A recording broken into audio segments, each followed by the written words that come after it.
Okay. So we will now go to ventilation. Okay.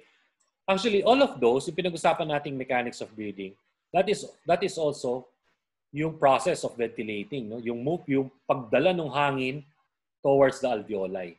Ito kasi simple diagram to ng airways, alveoli as well as ng blood vessels, no? Yung pulmonary circulation.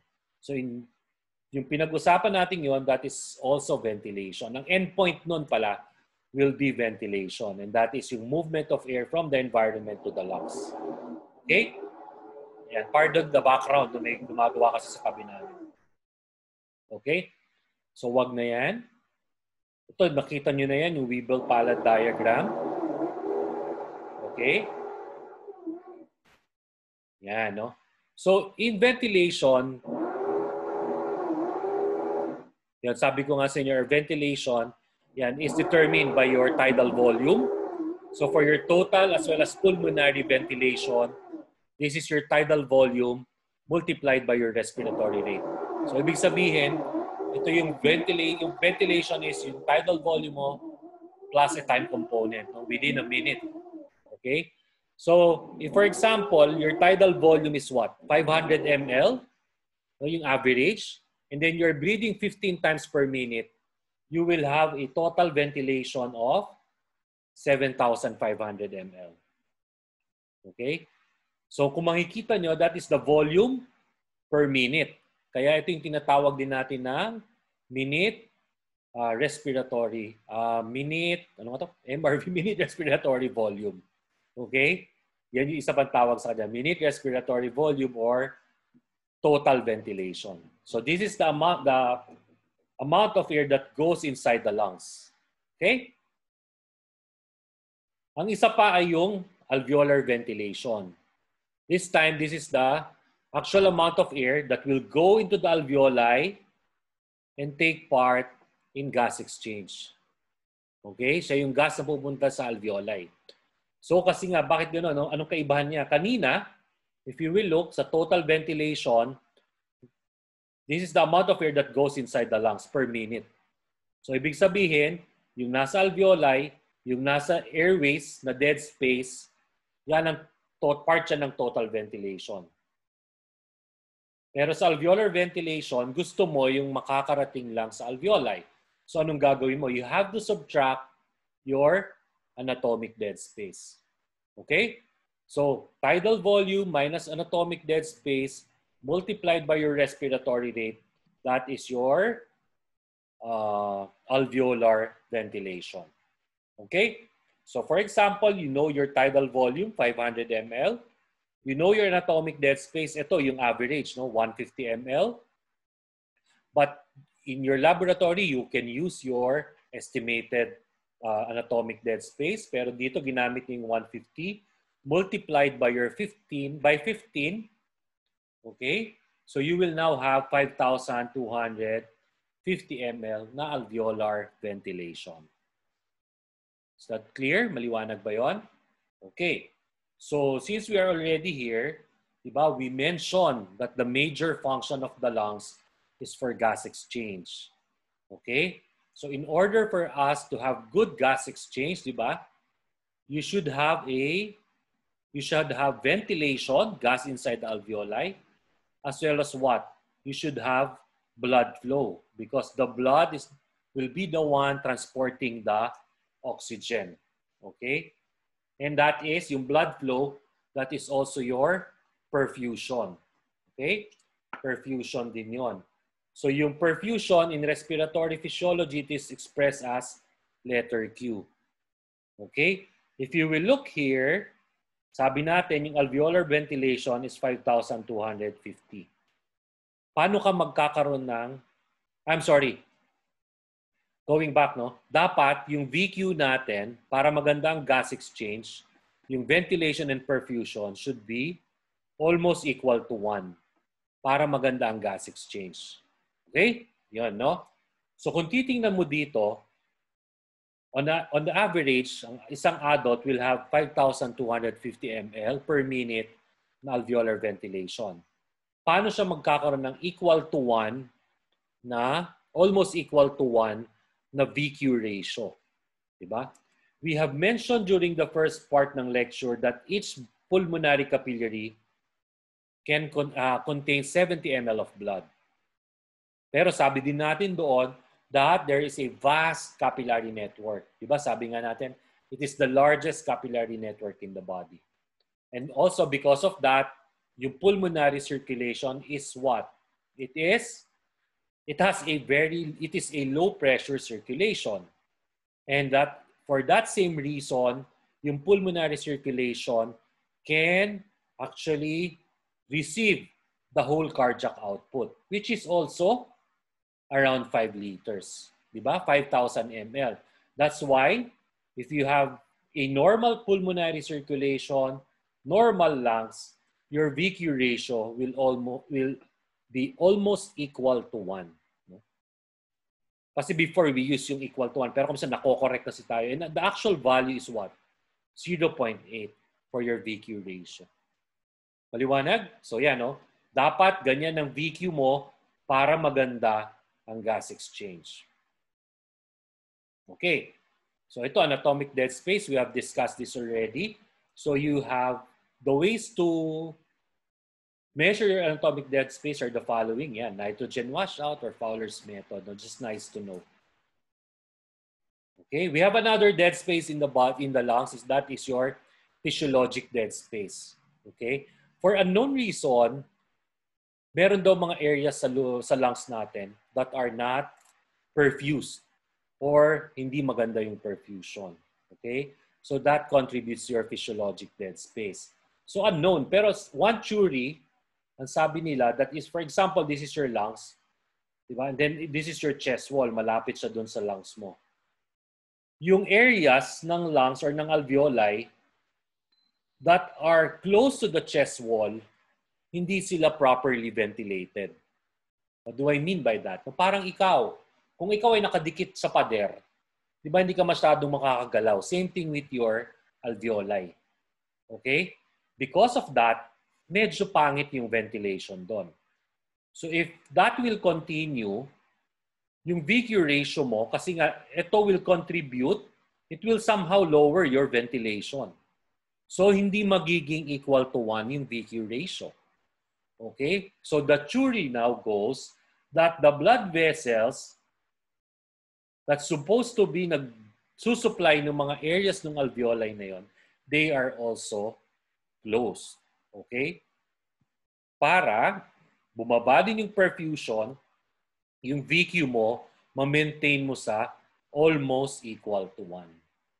Maliwanag? So yan daw. Kaya meron tayong yung mga physiologic dead space, yung mga areas na hindi ventilated, yun din yung mga areas na hindi masyadong perfused or walang perfusion.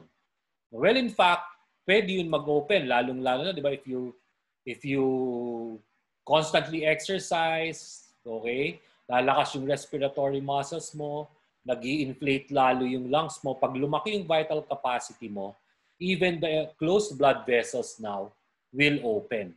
Okay? It will open. Okay? Yan. Wag na to. This is just an example on how to compute. Okay. Ito importante din. What if you want to measure your alveolar ventilation? Okay? So, the best way to measure alveolar ventilation daw is with the use of carbon dioxide coming from the alveoli. Ano ibig sabihin no? Let us say, for example, i-measure ko nga yung alveolar ventilation. Halimbawa, meron akong 100 ml ng oxygen dito. Pag pinahinga ko sa iyo yon, if you try to inhale that, halimbawa, ang nabawas 50 ml. So, you can assume that yung 50 ml nandun sa alveolar ventilation. Pero hindi, kasi nga meron kang anatomic dead space. Okay? So because of that, hindi accurate. But if, for example, let us say you will measure the carbon dioxide. If you will measure the amount of carbon dioxide, you are sure that it will be coming from gas exchange in the alveoli. Papalabas na kasi siya. Diba? Wala namang manggagaling na carbon dioxide dito sa anatomic dead space. Okay? So, kaya sabi nila, mas maganda daw if you use your carbon dioxide. That's why in the measurement of alveolar ventilation, there is this very long equation. Okay? Kahit ako minsan nalilito na. But I think the more important thing is for you to remember the endpoint of that equation. And the endpoint of that equation is this one. Diba? Yung A, that's alveolar. Yung V, ventilation. So yung alveolar ventilation daw, it is directly proportional to the flow of carbon dioxide. Okay? Kasi yung V, that flow din yun, of carbon dioxide. At saan ba yung flow dapat ng carbon dioxide? Diba? Away or out of the body. So if your alveolar ventilation is good, more CO2 will go out of the body. So what will happen? No? Kasi directly proportional sila. What will happen to the partial pressure of carbon dioxide inside the body? Okay, so inversely proportional. If your alveolar ventilation is good, more carbon dioxide will go out of the body. The pressure of carbon dioxide inside the body will go down. Okay, so yan yung effect ng alveolar ventilation. Okay, with regards to your carbon dioxide. Okay, kaya nga daw, if for example, you will have decreased ventilation, halimbawa, mayroong nagkasakit, di ba? Nagkaroon ng pneumonia, severe pneumonia for that matter. And then, hindi nagamot agad. So what will happen? Increase ang work of breathing. Later on, magfa-fatigue. They will go into respiratory failure. And once the patient is in respiratory failure, kailangan niya ng help for him or her to breathe. Diba? Ito yung mga nai-intubate. Diba? Nakikita niyo yung mga meme, diba? Yung nakalagay na tube na gano'n, diretso yon sa trachea para tulungan mag-ventilate yung mga may respiratory failure. Okay? One heroic thing that you will do when you reach your clerkship, siguro gagawin nyo pa rin, no? Swerte na lang kung hindi na, is for you to do ambu bagging. Diba? Kung halimbawa, wala pang mechanical ventilator yung pasyente, nakakabit yun sa parang bag, tapos pinapump mong ganun para huminga yung patient. Okay? And sometimes, alternate kayo doon ng relative pag clerk ka na. No? Before ganun, I'm not sure right nowadays. So, tao ka din naman. So, habang nag-aambubag kang ganyan, napapagod ka din. There will come a time, lalo na kung madaling araw, makakatulog kang ganyan. Di ba? So, pag nakatulog ka, nakalimutan mong mag-ventilate. Di ba? Nakalimutan mong mag-ventilate. So, hindi makakain ng pasyente. What will happen? Kasi mababa yung ventilation mo, mababa yung flow ng CO2, tataas yung carbon dioxide niya sa blood. Okay? So ngayon, darating na yung attending physician or yung resident doctor. O kunyari, gising na gising ka na nagbabag, di ba? Gagawa ng arterial blood gas to check for the oxygen and carbon dioxide of the blood. Makikita niya ngayon doon, because of what happened kaninang madaling araw, mataas yung carbon dioxide. So your resident physician now will tell you, i-hyperventilate mo, or simply put, bilisan mo yung pagbag. And the rationale for that is because by increasing your ventilation, you will increase your flow, thereby decreasing the carbon dioxide in the blood. Maliwanag? So yan, no? Sabi dyan, if you double the ventilation, you decrease your PCO2 by half. And if you decrease your ventilation by half, you will double the amount of carbon dioxide in the blood. Okay? So yan, no? Alveolar ventilation. Tapos yung ventilation as well as your perfusion, depende pa daw yan. No? Merong regional differences. Mas mataas daw parate sa dependent portion. No? Lalong-lalo na for the perfusion. Kasi nga yung blood, affected siya ng gravity. Okay?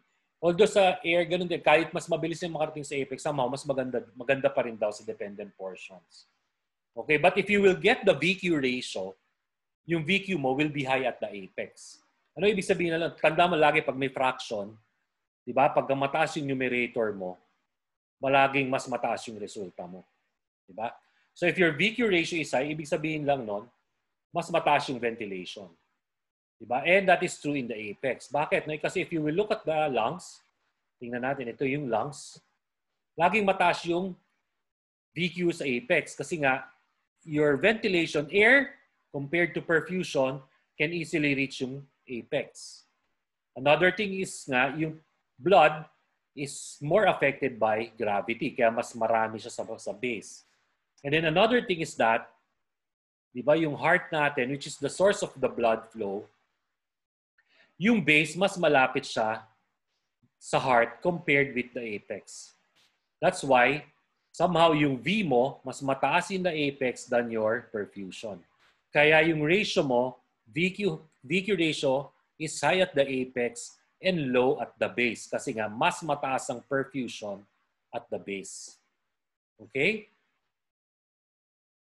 Can you still hear me? Yes. Okay, very good. Yan. So, ano naman tong variations in VQ ratio? I mentioned that para maganda nga yung VQ ratio, dapat almost equal to 1 or 0.8. If you have changes or variations in your VQ ratio, ito yung tinatawag nating VQ mismatch. Okay, VQ mismatch. It will affect your gas exchange. Okay? Let us say, for example, yan, no, nawalan ka ng ventilation. No alveolar ventilation or zero yung VQ ratio mo. Okay? So ano ibig sabihin? For example, yung trachea mo, halimbawa, totally obstructed, no? Nagkaroon ng total obstruction. So wala kang ventilation. Okay? Or, sabi natin, if you become totally paralyzed, so wala ka ring ventilation nun. Zero. So VQ is zero, pangit ang gas exchange mo. Okay? Or, you will be subjected to you will be given general anesthesia. If you undergo general anesthesia, no, for a surgery, your respiratory muscles, pwede rin silang ma-paralyze. It can also paralyze your respiratory muscles. Okay? So pag ganun, wala kang alveolar ventilation. Zero. That's why patients who are under general anesthesia, di ba, naka-intubate sila. Binabag sila. Okay? So kapag ganun, pangit ang gas exchange mo. Okay? Or, let us say, for example, some of the airways are obstructed, such as your small bronchioles, such as in cases of bronchiolitis or bronchial asthma. Okay? Pagka, hindi naman lahat, pero some of them are obstructed, magiging low din yung ventilation mo. Kasi nga low yung V. Di ba? Low din yung VQ ratio. So again, hindi maganda ang gas exchange. Or, kung wala kang blood flow, or mababa yung blood flow mo towards the pulmonaries, okay, or the lungs. So mababa yung perfusion, 'di ba? Mataas naman yung VQ ratio mo. Pero still, hindi siya almost equal to 1. All of this will lead to VQ mismatching. This will lead to hypoxemia or decreased oxygen in the blood. Okay?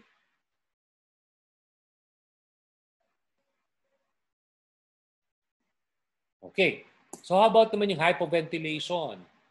No, pag hypo, sabi nga, from the word itself, hypo. So, decrease, no, or insufficient volume of air that enters the alveoli. Ito with regards to rate. Okay? So, ganun din, hypo, actually, can lead to what? Poor oxygenation of blood. No? And then sabi nga natin, pag poor yung ventilation mo, alveolar ventilation, your CO2 will increase. No? So, you will have CO2 retention, which can lead to respiratory acidosis. Okay? So, ano mga possible causes? Yun, binanggit na natin kanina. Kung mag-under general anesthesia ka. Okay?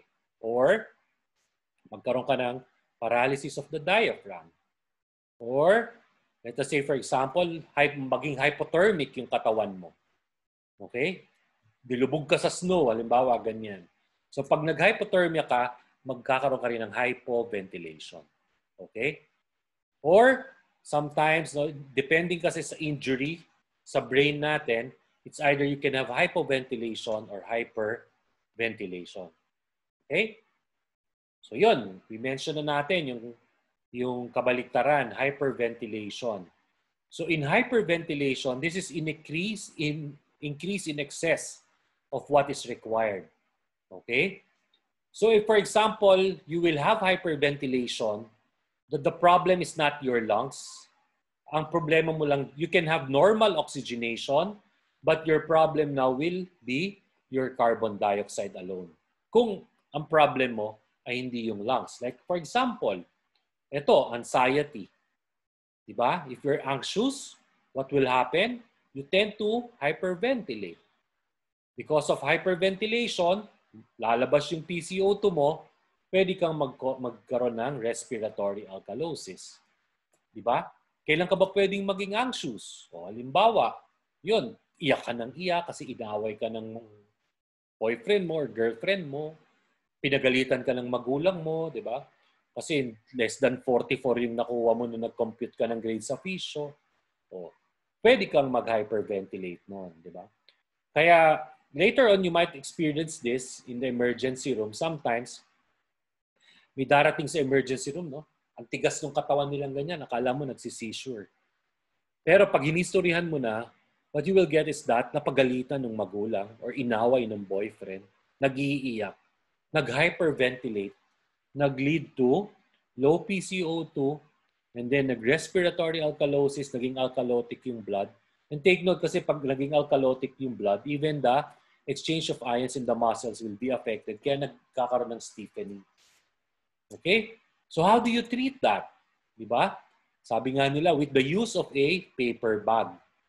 No, kasi with the use of a paper bag, you tend to inhale again yung CO2 na in-exhale mo. Diba? Pahingay mo siyang ganyan sa paper bag. So yung nilabas ng CO2, may inhale na uli yun. Okay? But hindi plastic. No? Sabi nga nila, kasi nga yung plastic, very compliant. Baka pag ganon, masuffocate naman yung pasyente mo. Okay? So again, CNS injuries, sabi natin, depending on what portion of the brain, it's either hypo or hyper. Okay?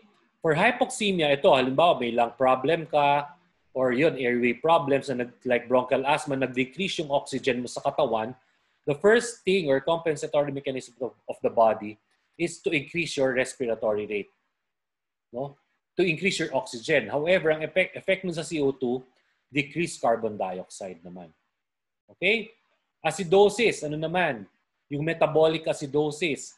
Halimbawa, nagsuka ka ng nagsuka, okay, nagkaroon ka ng LBM, or worst case scenario, infection ka, pwedeng mag-lead yun to metabolic acidosis.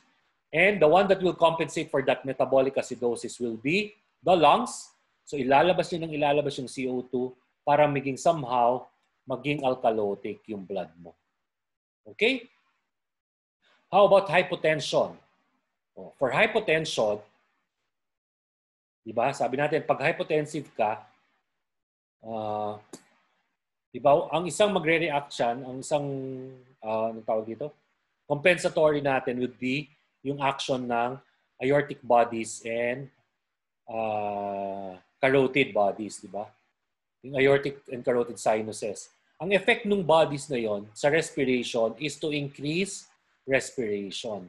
Okay, that's why if you're hypotensive, tas nag-act yung aortic and carotid mo, ang effect nun sa ating breathing will be fast breathing or takipnea or hyperventilation. Maliwanag? So that is for ventilation.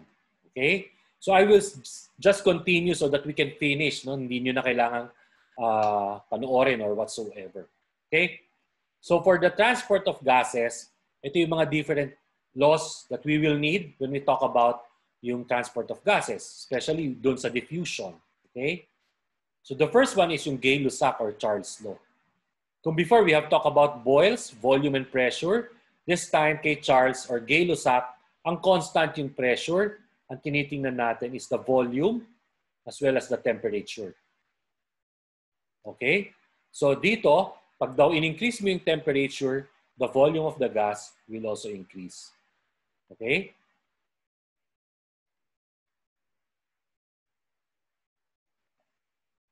Ano naman yung vapor pressure of water? That all gaseous mixtures are saturated with water vapor. Okay? So kung halimbawa, yung air that we breathe in, meron yung oxygen, meron yung carbon dioxide, meron din yung nitrogen. So gas mixture yon. So definitely, yung air, meron ding water vapor. Okay? Kasi nga all gaseous mixture are saturated with water vapor. Ano naman tong solution of gases in water? Yung solubility daw ng gas in water will be dependent on the following. And remember, di ba yung blood, it is also made up of water. Kaya, he also talks about yung solubility ng gas with the blood. Okay? So, number one, yung pressure of the gas surrounding the water. So, kung mas mataas yung pressure ng gas, mas soluble siya doon sa water. Okay? Solubility coefficient. So, kung mas mataas yung solubility coefficient, mas soluble din siya doon sa water. Okay? And if you will look at this, the different gases, si carbon dioxide yung may pinakamataas na solubility coefficient. Okay? So, ibig sabihin, mas soluble siya sa water compared to the other gases. Okay? Ano naman itong partial pressure of gases? Diba, si Dalton's law, he mentioned that the total pressure exerted by a gas mixture is equal to the sum of the pressures of the individual gases. So again, sa air, diba, sa atmosphere, nandyan yung air. At sea level, the barometric pressure or atmospheric pressure is 760 millimeters mercury. This is due to the combination of the different pressures of the different gases doon sa atmosphere such as oxygen, nitrogen, as well as carbon dioxide. Okay? Iba may water. Kasi nasabi natin, pag may gaseous mixture, you have water vapor which also has pressure, yung water vapor pressure. Maliwanag? Okay. Yan. So we now go to diffusion. Kanina, in ventilation, together with mechanics of breathing, we bring the air towards the alveoli. In your diffusion, this is the movement of oxygen towards the blood through the capillaries. Maliwanag? So that's your diffusion. So just like any other molecules, ang diffusion of gases, parehas lang sila from high concentration to a low concentration or from high pressure to a low pressure area. And the difference between the two is known as your pressure gradient or diffusion gradient. And diffusion in the lungs is actually dictated by your respiratory membrane. No? And itong respiratory membrane natin is composed of what?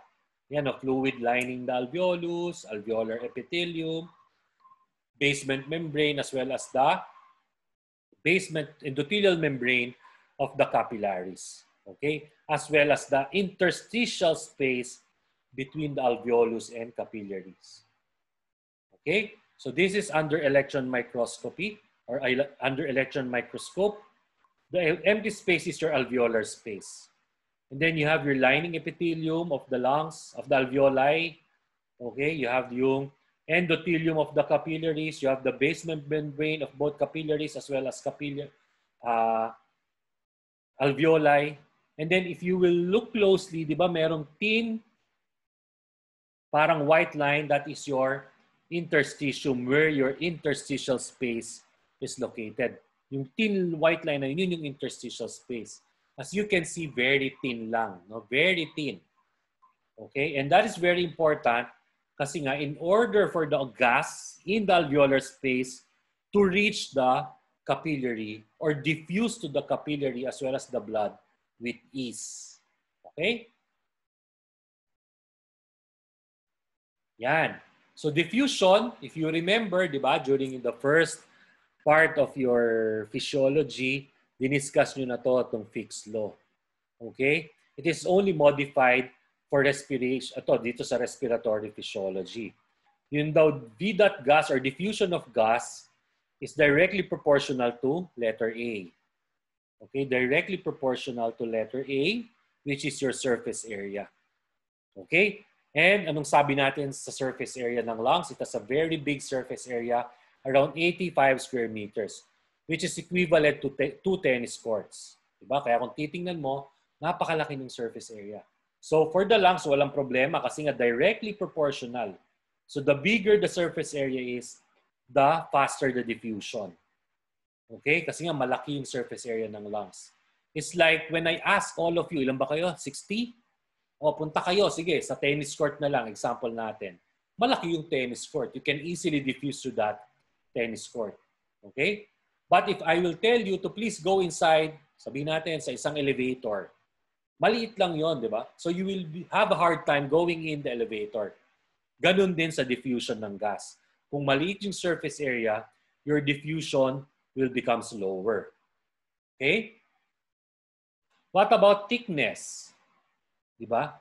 Yung letter T, inversely proportional to your diffusion. So yung thickness, dictated yan by the respiratory membrane. Any changes dun sa respiratory membrane, pag nag-thicken siya, what will happen? Babagal yung diffusion. Your diffusion will become slower. Diba? It's just like passing through a door. If the door is made up of paper, diba? Even if you do not open it, you can easily pass through it kasi nga manipis lang yung paper. But if the door is made up of hollow blocks, let us say, or cement, so the door will be very thick, you will have a hard time passing through it.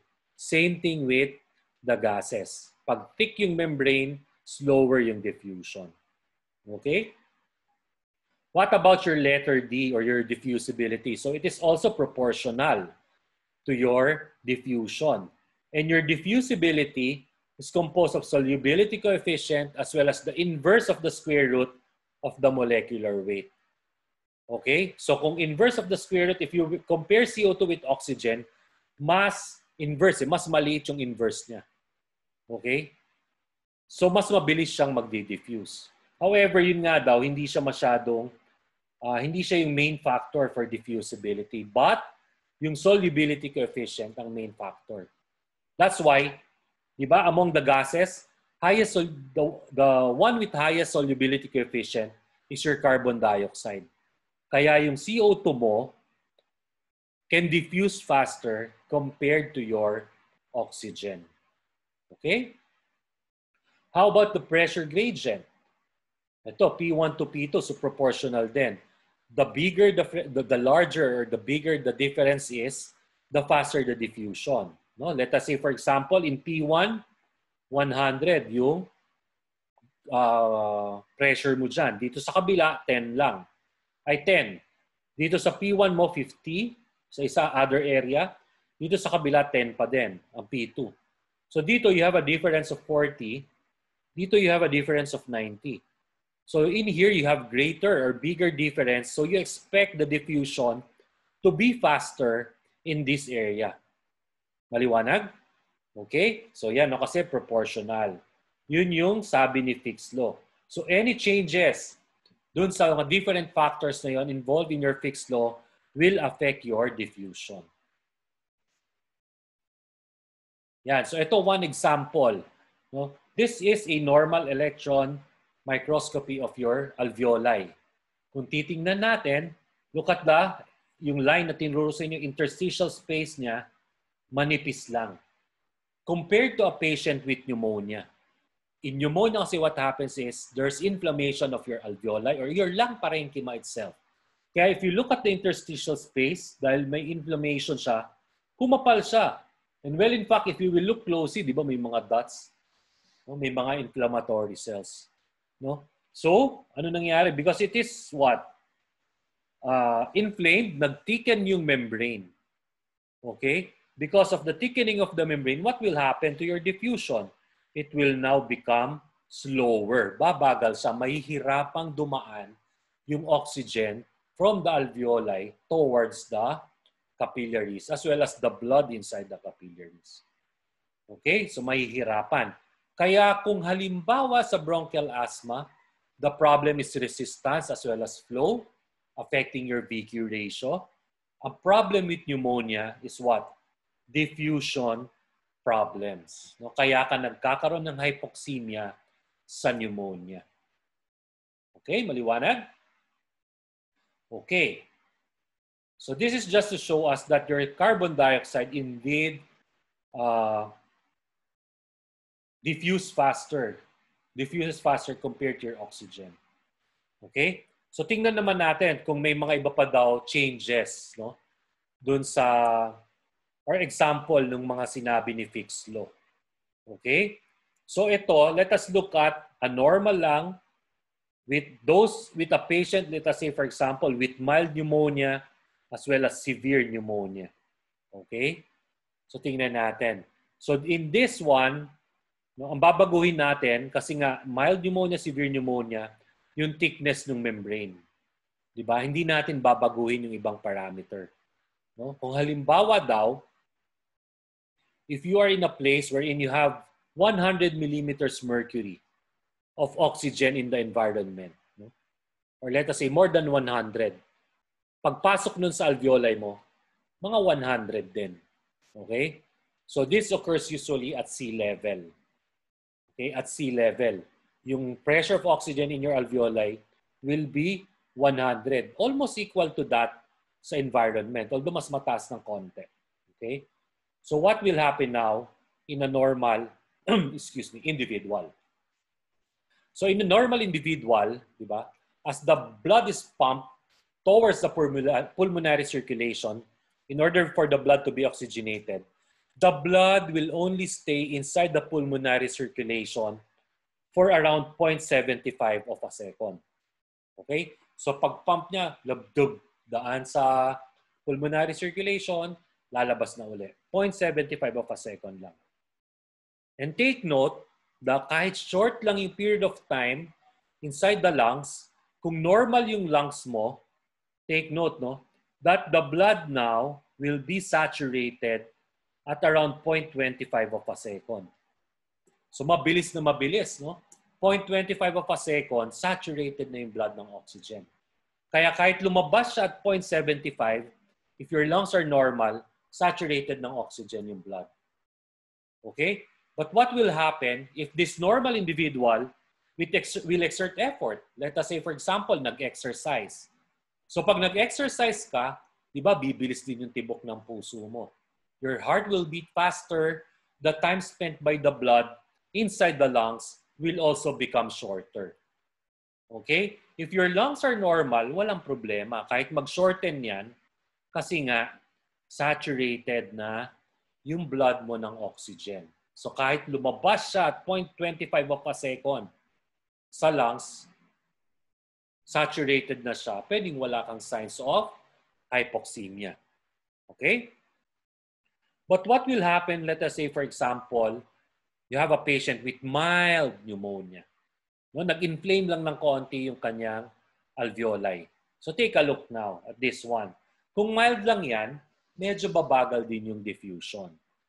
Pero pwede pa rin mag-saturate. That's why if you will look at this one, before it exits the lungs, the blood is already saturated.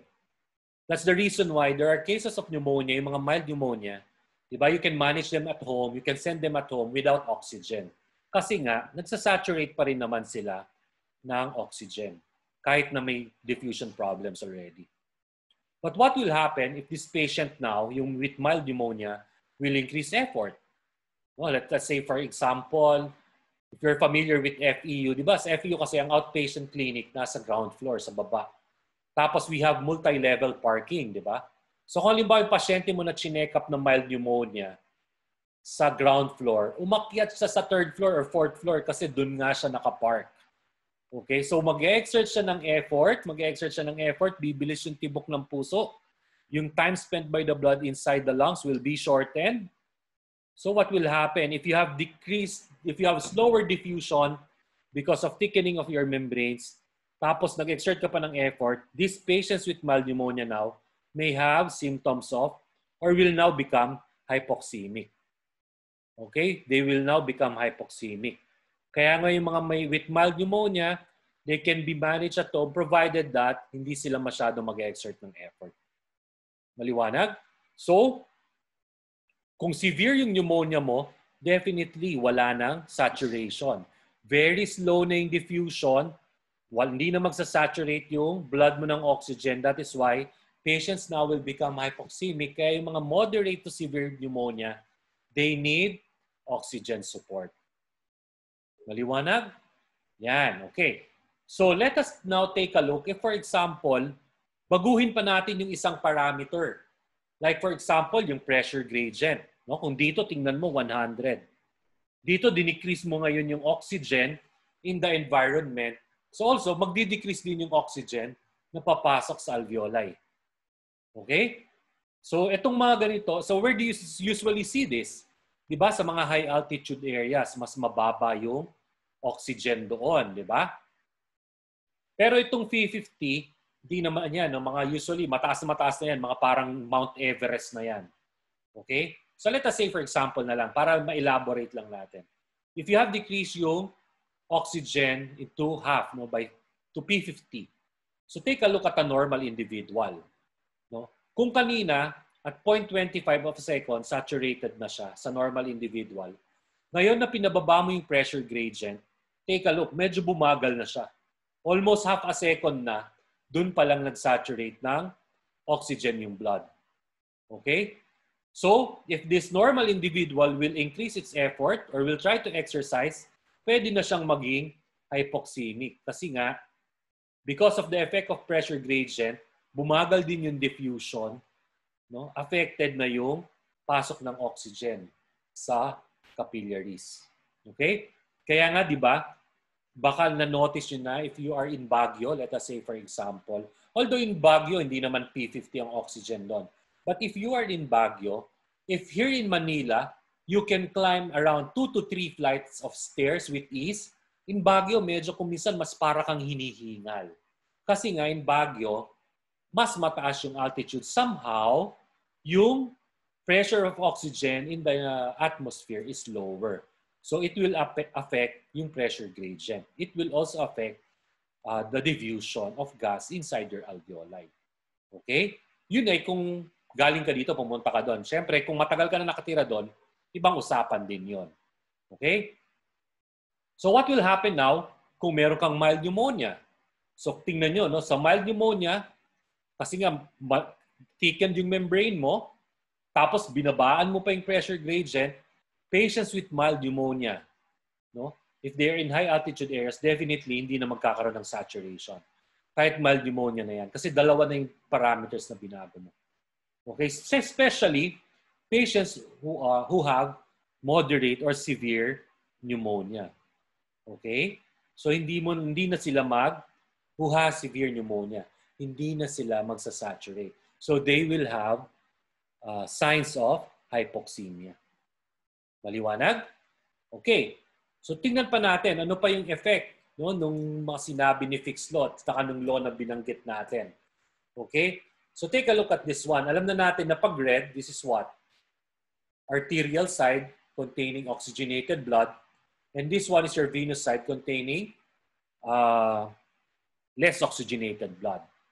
So let us say, for example, nandun at sea level ka. So 100 yung millimeters mercury yung oxygen mo dapat sa alveoli.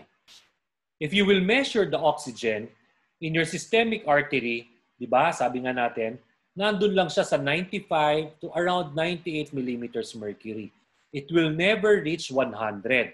And the reason for that, I have already told you, di ba, because of the presence of physiologic shunt, merong mixture ng less oxygenated and oxygenated blood, hindi magre-reach ng 100 yung partial pressure of oxygen in your systemic arteries. Okay? But despite of that, if you will look at it, 95, mataas pa din yon. Sa tissues, ang pressure of oxygen is around 40 millimeters mercury only. So you still have a difference of how many? 55, tama ba? 55. So again, maganda pa rin yung pressure gradient. Diba? Oxygen can diffuse towards the tissues. Okay? How about for your carbon dioxide? The carbon dioxide in the blood is around 45 millimeters mercury. The carbon dioxide in the tissues is around 46 millimeters mercury. So if you will look at it, very low yung difference. Very low, no? Actually, 1. Kung 45 yun, 1 lang yung difference. But still, carbon dioxide can easily diffuse to the capillaries, to your veins, and then it can be brought towards the vein will carry the blood, yung CO2 towards alveoli, and it can be expelled during exhalation.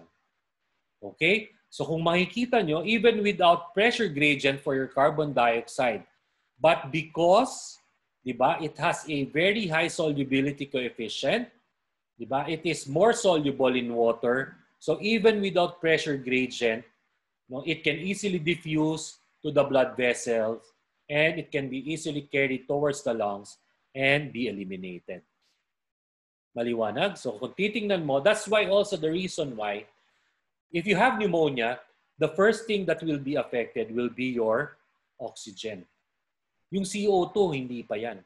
Yung carbon kasi nga, they can easily diffuse. Pwede mo siyang mailabas. Yung CO2 mo, mag-iipon lang yan in patients with pneumonia or mag-i-increase once you are going into respiratory failure. Ibig sabihin, hindi na proper yung ventilation, yung pinag-usapan natin kanina, magdi-decrease na yung flow ng carbon dioxide, you will now have CO2 retention. Pero initially, sa diffusion lang, oxygen ang unang affected. Maliwanag? Okay. So I